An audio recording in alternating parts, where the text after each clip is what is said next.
Video like जरूर कर लीजिए और ऐसे वीडियो लगातार फ्री में पाने के लिए चैनल को तुरंत सब्सक्राइब कर लीजिए और बेल आइकन को जरूर टैप कर लीजिए ताकि आगे भी सारे वीडियो आपको मिलते रहे। यूट्यूब में फॉलो करते हैं तो प्लीज ये वाला फ्री टेलीग्राम चैनल जरूर ज्वाइन कर लीजिएगा। सारे नोटिफिकेशन सारे अपडेट यहीं पे आते हैं, ध्यान रखिए। नमस्कार दोस्तों, स्वागत है आपका स्टडी फॉर एग्जाम्स में।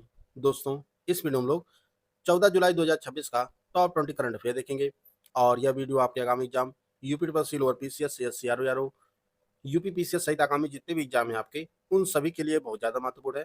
तो आइए वीडियो शुरू करते हैं और देखते हैं आज का पहला प्रश्न। हम लोग आज का जो पहला प्रश्न है, वस्त्र मंत्रालय द्वारा राष्ट्रीय हथकरघा दिवस 2026 के अवसर पर शुरू किए गए हैंडलूम हैकथॉन 2026 की थीम क्या रखी गई है? तो इसकी जो थीम रखी गई है यह वीविंग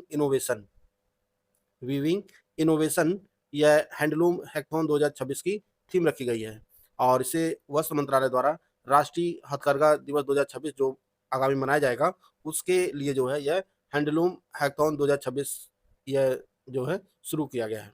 तो इसका सी ऑप्शन सही है, वीविंग इनोवेशन इसकी थीम है। अगला प्रश्न है, जुलाई 2026 में केंद्रीय स्वास्थ्य एवं परिवार कल्याण मंत्रालय ने महाराष्ट्र के किस एयरपोर्ट को दवाओं के आयात के लिए एक अधिकृत प्रवेश बंदरगाह अर्थराइज पोर्ट घोषित किया है? यह नवी मुंबई एयरपोर्ट को जो है दवाओं के आयात के लिए अधिकृत प्रवेश बंदरगाह घोषित किया गया है और इसके साथ ही देश में अधिसूचित प्रवेश बंदरगाहों की कुल संख्या बढ़कर जो है वह 42 हो गई है। जुलाई 2026 में नई दिल्ली में केंद्रीय गृह मंत्री अमित शाह और जल शक्ति मंत्री सी.आर. पाटिल की उपस्थिति में नर्मदा अवार्ड के तहत लंबित भुगतान को लेकर किन 4 राज्यों के बीच ऐतिहासिक समझौते हुए हैं? यह जो समझौते हुए हैं महाराष्ट्र, गुजरात, राजस्थान और मध्य प्रदेश राज्यों के बीच समझौते हुए हैं। बी ऑप्शन इसका सही है। जुलाई 2026 में केंद्र सरकार द्वारा देश भर में स्थित लगभग 15,000 पवित्र उपवनों के संरक्षण और पुनर्स्थान के लिए किस नई योजना को मंजूरी दिया है? तो यह जो योजना शुरू की गई है 15,000 पवित्र उपवनों के संरक्षण और पुनर्स्थापन के लिए, इस योजना का नाम आस्था वन संरक्षण योजना है। आस्था वन संरक्षण योजना है इसका नाम और इस योजना के लिए कुल 3,000 करोड़ रुपए का बजट भी जारी किया गया है और इसका उद्देश्य जो है देश भर में फैले लगभग 15,000 पवित्र उपवनों की रक्षा और जीर्णोद्धार करना है। सी ऑप्शन इसका सही है, आस्था वन संरक्षण योजना। हाल ही में चर्चा में रही सुभद्रा योजना, जिसके तहत महिलाओं को प्रत्यक्ष लाभ अंतरण के माध्यम से वित्तीय सहायता प्रदान की जाती है, किस राज्य सरकार की एक प्रमुख महिला सशक्तिकरण पहल है? तो यह उड़ीसा सरकार की है। उड़ीसा सरकार जो है महिलाओं को सुभद्रा योजना के अंतर्गत जो है यह डीबीटी के माध्यम से वित्तीय सहायता प्रदान करता है। इसका ए ऑप्शन आपका सही हो जाएगा। 12 जुलाई 2026 को मुख्यमंत्री योगी आदित्यनाथ ने उत्तर प्रदेश के सबसे बड़े पौधारोपण महाअभियान वृक्षारोपण महायज्ञ 2026 का शुभारंभ किस जिले से किया है? तो इसका जो शुभारंभ किया गया है यह गोरखपुर से किया गया है। गोरखपुर जिले से जो है वृक्षारोपण महायज्ञ 2026 का शुभारंभ किया गया है और इस महायज्ञ वृक्षारोपण अभियान के तहत जो है कुल 35 करोड़ पौधे लगाए गए हैं। 35 करोड़ पौधे लगाने का लक्ष्य रखा गया है, लेकिन इससे ज़्यादा ही लगाया गया है। और जो 5 जून को अभियान चलाया गया था, एक पेड़ माँ के नाम अभियान के तहत, जिसमें 5 करोड़ लगाए गए थे पेड़ और उसको जोड़ लिया जाए तो यह 40 करोड़ पेड़ से भी ज़्यादा हो जाता है। इसका डी ऑप्शन सही है। गोरखपुर से इस अभियान की शुरुआत किया है मुख्यमंत्री योगी आदित्यनाथ ने। हाल ही में उत्तर प्रदेश राज्य राजधानी क्षेत्र यूपीएससीआर के तहत स्वीकृत सरफेस वाटर ग्रिड परियोजना के माध्यम से किन 2 नदियों का पानी पाइपलाइन के जरिए विभिन्न जिलों तक पहुंचाया जाएगा? तो यह गंगा और घाघरा नदियों का पानी जो है यह कुल 6 जिलों में जो है यह पानी पहुंचाएगा पाइपलाइन के तहत जो है और इसकी स्वीकृति जो है यह यूपीएससीआर के तहत स्वीकृति दी गई है उत्तर प्रदेश सरकार के द्वारा और इससे जो लाभान्वित जिले होंगे वह लखनऊ, उन्नाव, बाराबंकी, बरेली, सीतापुर और हरदोई तक जो है यह पाइपलाइन से घाघरा और गंगा नदी का पानी पहुंचाया जाएगा। इसका सी ऑप्शन सही है। 6 जुलाई 2026 को पशुपालकों की बड़ी राहत देने के उद्देश्य से हाल ही में उत्तर प्रदेश कैबिनेट ने किस नई बीमा की कार्य योजना और वित्तीय प्रावधान को अपनी स्वीकृति प्रदान किया है? तो 6 जुलाई 2026 को जो स्वीकृति प्रदान की गई है, वह मुख्यमंत्री जोखिम प्रबंधन एवं पशुधन बीमा योजना को मंजूरी दी गई है। और इस योजना के तहत जो बीमा राशि होगी, वह 15% जो है, वो पशुपालक मतलब उसका प्रीमियम भरेंगे 15% और 85% प्रीमियम जो है, वह सरकार भरेगी। और इस योजना के लिए जो वित्त वर्ष 2026-27 के लिए कुल 60 करोड़ रुपए का जो है बजट का प्रावधान किया गया है और यह योजना कुल 75 जिलों में लागू की जाएगी। और इस योजना का जो लक्ष्य है, वह 2,28,350 पशुओं का बीमा करने का लक्ष्य है और यह जो है टोटल राज्य के सभी जिलों में यह बीमा योजना जो है लागू की जाएगी। इसका बी ऑप्शन सही है, मुख्यमंत्री जोखिम प्रबंधन एवं पशुधन बीमा योजना। 13 जुलाई 2026 को स्पेन की प्रसिद्ध कंपनी सबमर ग्रुप ने किस राज्य को उन्नत प्रौद्योगिकी और इलेक्ट्रॉनिक्स विनिर्माण का प्रमुख केंद्र बनाने के लिए 2 अरब अमेरिकी डॉलर के निवेश की घोषणा किया है? यह जो निवेश है, यह मध्य प्रदेश में किया जाएगा। मध्य प्रदेश में जो है, यह स्पेन की कंपनी है सबमर ग्रुप, यह जो है प्रौद्योगिकी और इलेक्ट्रॉनिक्स विनिर्माण केंद्र जो है स्थापित करेगी मध्य प्रदेश में। सी ऑप्शन इसका सही है। 12 जुलाई 2026 को पर्यावरण संरक्षण की दिशा में कदम उठाते हुए किस भारतीय शहर ने मात्र 1 घंटे में 3,61,000 पौधे लगाकर गिनीज वर्ल्ड रिकॉर्ड अपने नाम किया है? तो ये जो पौधे लगाए गए हैं 1 घंटे में 3,61,000, यह अहमदाबाद में लगाए गए हैं, गुजरात के अहमदाबाद में। बी ऑप्शन इसका सही है। जुलाई 2026 में युवा मामले और खेल मंत्रालय द्वारा शुरू किए गए नशा मुक्त युवा विकसित भारत अभियान के तहत आयोजित होने वाली राष्ट्रव्यापी प्रतियोगिताएं कितने चरणों में संपन्न की जाएंगी? यह 3 चरणों में संपन्न की जाएंगी, जिला स्तर, राज्य स्तर और राष्ट्रीय स्तर पर।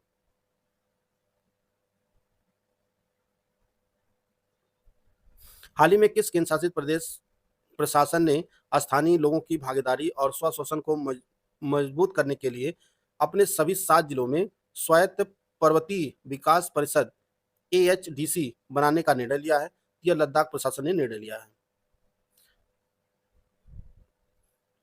राज्य में पर्यटन को दिशा देने के उद्देश्य से हाल ही में किस राज्य सरकार द्वारा मुख्यमंत्री हेली टूरिज्म एवं एयर टूरिज्म सेवा 2026 योजना 2026 को का शुभारंभ किया गया है?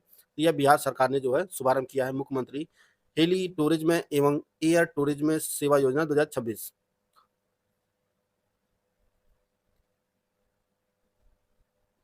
वर्ष 2026 में भारत की ब्रिक्स अध्यक्षता के तहत 15-16 जुलाई 2026 को ब्रिक्स श्रम एवं रोजगार मंत्रियों की बैठक का आयोजन किस शहर में किया जा रहा है? यह गुजरात के गांधीनगर में किया जा रहा है। सॉरी, यह हैदराबाद में किया जा रहा है। यह जो ब्रिक्स श्रम एवं रोजगार मंत्रियों की जो बैठक है, यह हैदराबाद में आयोजित की जाएगी, तेलंगाना के। सी ऑप्शन इसका सही है। हाल ही में उत्तराखंड की पहली भौगोलिक संकेत GI टैग उत्पाद गैलरी का उद्घाटन राज्य के किस शहर जो उत्तराखंड फॉरेस्ट ट्रेनिंग अकादमी में शुरू किया गया है? तो यह हल्द्वानी में स्थित है। उत्तराखंड फॉरेस्ट ट्रेनिंग अकादमी जो हल्द्वानी में स्थित है, यहीं पर जो है GI टैग उत्पाद गैलरी का जो है उद्घाटन किया गया है और यह उत्तराखंड की पहली गैलरी है GI टैग के लिए। हाल ही में राजस्थान के उबेश्वर वन्यजीव में लगभग 3 दशक बाद किस दुर्लभ प्रजाति के सांप का सफलतापूर्वक दस्तावेजीकरण किया गया है? तो जो इसका जो सांप का नाम है, यह है लौंदाकिया वाइन स्नेक। लौंदाकिया वाइन स्नेक जो एक सांप की दुर्लभ प्रजाति है, इसे राजस्थान के उबेश्वर वन्यजीव अभ्यारण्य में लगभग 3 दशक बाद जो है इसका सफलतापूर्वक दस्तावेजीकरण किया गया है। हाल ही में वैज्ञानिकों ने किस राज्य में एकाकी मधुमक्खियों की 2 नई प्रजातियों, जिन्हें नाम दिया गया है एलाफ्रोपोडा ट्रायंगुलाटा और हाइब्रोपोडा आदि, जो मधुमक्खियों की 2 प्रजातियां हैं, यह जो है किस राज्य में खोजी गई हैं? तो यह अरुणाचल प्रदेश में खोजी गई है। हाल ही में किस राज्य के प्रसिद्ध कृषि उत्पाद ऊंझा जीरा और ऊंझा सौंफ को जीआई टैग प्रदान किया गया है? तो यह गुजरात की कृषि उत्पाद है, गुजरात राज्य का। इन्हें जो है ऊंझा जीरा और ऊंझा सौंफ को जो है जीआई टैग प्रदान किया गया है गुजरात राज्य को। दोस्तों, अगर आप स्वास्थ्य शिक्षा अधिकारी यूपीपीएससी एचईओ 2026 की कंप्लीट तैयारी करना चाहते हैं, तो आपके लिए स्टडी फॉर सिविल सर्विसेज के ऐप पर कंप्लीट स्टडी मटेरियल का बैच लॉन्च किया गया है। इसमें आपको एग्जाम ओरिएंटेड सिलेक्शन मटेरियल दिया जाएगा, कंप्लीट प्रिपरेटरी क्लासेस के नोट्स दिए जाएंगे, रिकॉर्डेड वीडियो दिए जाएंगे जिसका आपको अनलिमिटेड एक्सेस होगा, आप चाहे जितनी बार देख सकते हैं, और सब कुछ जो है एग्जैक्ट सिलेबस के अनुसार होगा, और इसकी जो वैलिडिटी है वह एग्जाम तक होगी। करना क्या आपको, स्टडी फॉर सिविल सर्विसेज का ऐप इंस्टॉल करना है और उसमें कूपन कोड यूज करना है ज्ञान सर एचईओ, ज्ञान सर एचईओ, यह कूपन कोड यूज करेंगे तो आपको इस कोर्स पर 50% का डिस्काउंट मिल रहा है, 50% का डिस्काउंट मिल जाएगा। जो कोर्स 1874 रुपये में था वह कोर्स मात्र आपको 937 रुपये में मिल जाएगा। बैच से जुड़कर आप अपनी तैयारी को बेहतर कर सकते हैं। जुलाई 2026 में किस प्रमुख अंतर्राष्ट्रीय संगठन ने एआई पर स्वतंत्र अंतर्राष्ट्रीय वैज्ञानिक पैनल की अपनी पहली स्वतंत्र वैज्ञानिक आकलन प्रारंभिक रिपोर्ट जारी किया है? तो यह जो रिपोर्ट जारी की गई है यह संयुक्त राष्ट्र के द्वारा जारी की गई है, यूएन जो है यह रिपोर्ट जारी किया है। 11 जुलाई 2026 को the institute of chartered accounts of India ICAI द्वारा आईसीएआई ग्लोबल ऑर्बिट समिट 2026 के पहले संस्करण का उद्घाटन कहाँ किया गया है? तो इस संस्करण का जो उद्घाटन है नई दिल्ली में किया गया है। आईसीएआई ग्लोबल ऑर्बिट समिट 2026 के पहले संस्करण का जो आयोजन है ये नई दिल्ली में किया गया है 11 जुलाई 2026 को। बी ऑप्शन इसका सही है। तो दोस्तों, यह 14 जुलाई का करंट अफेयर था जिसको हम लोग कवर कर लिए हैं। पिछले दिन का करंट अफेयर एक बार हम लोग फटाफट रिवाइज कर लेते हैं। 10 जुलाई 2026 को एनएससी इंडाइसेज लिमिटेड द्वारा भारतीय पूंजी बाजार में नैतिक निवेश को प्रोत्साहित करने के लिए कौन सा नया थीमेटिक इंडेक्स लॉन्च किया है? तो इसका नाम निफ्टी 500 अहिंसा इंडेक्स है। भारतीय सेना द्वारा हाल ही में खरीदे जा रहे 84 mm हल्के रॉकेट लॉन्चर का उन्नत संस्करण कौन सा है जिसे आधुनिक युद्ध क्षेत्र में सैनिकों को बेहतर गतिशीलता और मारक सटीकता प्रदान करने के लिए विकसित किया गया है? तो इसका नाम है कार्ल गुस्ताव मार्क 4। 11 जुलाई 2026 को नई दिल्ली में आधुनिक मल्टीमीडिया और digital knowledge centre Jayaprakash Narayan public library का उद्घाटन किसके द्वारा किया गया? तो केंद्रीय मंत्री अमित शाह के द्वारा किया गया। 11 जुलाई 2026 को किस देश की अंतरिक्ष एजेंसी ने अपने प्रायोगिक पुनः योग्य रॉकेट रियूजेबल व्हीकल एक्सपेरिमेंट आरवीएक्स का पहला सफल परीक्षण किया है? तो यह जापान की जाक्सा स्पेस एजेंसी ने किया है। हाल ही में Massachusetts institute of technology MIT के वैज्ञानिकों द्वारा चिकित्सा क्षेत्र के लिए विकसित किए गए विशेष रोबोट का नाम क्या दिया गया है जिसे बिना चीड़-फाड़ के एक कैप्सूल के जरिए शरीर में पहुंचाया जा सकता है? इसे जो नाम दिया गया है सेल्फ फोल्डिंग ओरिगेमी रोबोट। 10 जुलाई 2026 को मानव वन्यजीव संघर्ष पर उत्कृष्टता केंद्र centre of excellence on human wild life conflict का उद्घाटन कहाँ किया गया है? तो यह सलीम अली पक्षी विज्ञान एवं प्राकृतिक इतिहास केंद्र जो तमिलनाडु के कोयम्बटूर में है यहीं पर किया गया है। विश्व directory of modern military aircraft द्वारा जारी ग्लोबल एयर पावर रैंकिंग 2026 में देशों के आधार पर भारतीय वायुसेना को दुनिया में कौन सा स्थान दिया गया है? तो भारत तीसरी सबसे मजबूत भारतीय वायुसेना है। एशिया के सबसे बड़े एरोस्पेस और रक्षा प्रदर्शनों में से एक एरो इंडिया 2027 के 16वें संस्करण का आयोजन कहाँ किया जाएगा? तो यह बेंगलुरु कर्नाटक के बेंगलुरु में एलहंका एयरफोर्स स्टेशन है यहीं पर किया जाएगा। 9 जुलाई 2026 को कोयम्बटूर में आयोजित भारतीय वन्यजीव संस्थान सोसाइटी की 28वीं बैठक की अध्यक्षता किसके द्वारा की गई? तो यह केंद्रीय मंत्री भूपेंद्र यादव के द्वारा की गई। हाल ही में ओएनजीसी बोर्ड ने भारत की ऊर्जा सुरक्षा बढ़ाने के उद्देश्य से किस स्थान पर 1.75 एमएमटी क्षमता के रणनीतिक पेट्रोलियम रिजर्व के विकास को मंजूरी दिया है? यह जो पेट्रोलियम रिजर्व स्थापित किया जाएगा कर्नाटक के मंगलुरु में स्थापित किया जाएगा। हाल ही में भारत में आवासीय रूफटॉप सोलर सिस्टम के विस्तार और प्रधानमंत्री सूर्य घर मुफ्त बिजली योजना को गति देने के लिए किस अंतर्राष्ट्रीय संस्था ने $890 मिलियन के वित्तीय पैकेज को मंजूरी दिया है? यह जो ऋण है यह विश्व बैंक देगा।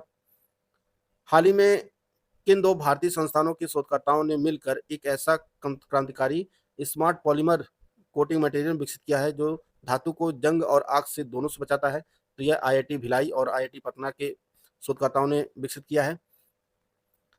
केंद्र सरकार द्वारा जारी अखिल भारतीय उच्च शिक्षा सर्वेक्षण 2023-24 के अनुसार किस राज्य ने उच्च शिक्षा में देश में सबसे अधिक सकल नामांकन अनुपात जीईआर दर्ज किया है? ये तमिलनाडु में दर्ज किया गया है।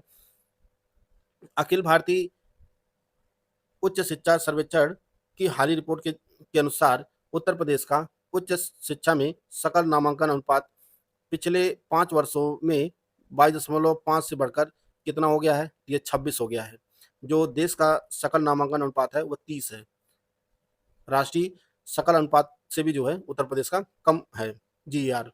इसका गुजरात के कच्छ जिले के नलिया क्षेत्र में जंप स्टार्ट तकनीक के माध्यम से हाल ही में किस गंभीर रूप से संकटग्रस्त पक्षी के संरक्षण में महत्वपूर्ण सफलता मिली है? इसका नाम ग्रेट इंडियन बस्टर्ड है। जुलाई 2026 में किस देश ने तमिलनाडु के मंदिरों से अवैध रूप से बाहर ले जाई गई 3 महत्वपूर्ण प्राचीन धरोहर जो चोल काल का कांस्य त्रिशूल है को भारत लौटाने की घोषणा किया है? तो ऑस्ट्रेलिया से वापस आएगा। हाल ही में भारतीय भूवैज्ञानिक सर्वेक्षण जीएसआई ने किस राज्य के चामराजनगर जिले में थोरियम युक्त खनिज भंडार की पहचान किया है? तो यह कर्नाटक के चामराजनगर जिले में खोजा गया है। हाल ही में 158 वर्षों के लंबे अंतराल के बाद अरुणाचल में किस दुर्लभ बैगनी नीले रंग की अल्पाइन पुष्पी प्रजाति को दोबारा खोजा गया है? तो इसका नाम साइनेंथस हुकेरी है। 8 जुलाई 2026 को इकोनॉमिस्ट इंटेलिजेंस यूनिट EIU द्वारा जारी ग्लोबल लाइबिलिटी इंडेक्स 2026 में भारत की राजधानी नई दिल्ली को 173 शहरों में से कौन सा स्थान प्राप्त हुआ है? तो 120वां स्थान प्राप्त हुआ है जो दुनिया के सबसे रहने योग्य शहर हैं। 14 जुलाई 2026 को कजाकिस्तान के बैकोनूर कॉस्मोड्रोम से अंतर्राष्ट्रीय अंतरिक्ष स्टेशन के लिए उड़ान भरने वाले भारतीय मूल के नासा अंतरिक्ष यात्री का नाम क्या है? तो इनका नाम अनिल मेनन है जो अंतर्राष्ट्रीय अंतरिक्ष स्टेशन है जो ISS यहीं पर जाएंगे। तो दोस्तों ये आज का करंट अफेयर था जिसको हम लोग कवर कर लिए हैं। वीडियो आपको अच्छा लगे तो लाइक कर सकते हैं, चैनल को सब्सक्राइब कर लीजिए। मिलते हैं नेक्स्ट वीडियो में, तब तक जय हिंद, जय भारत।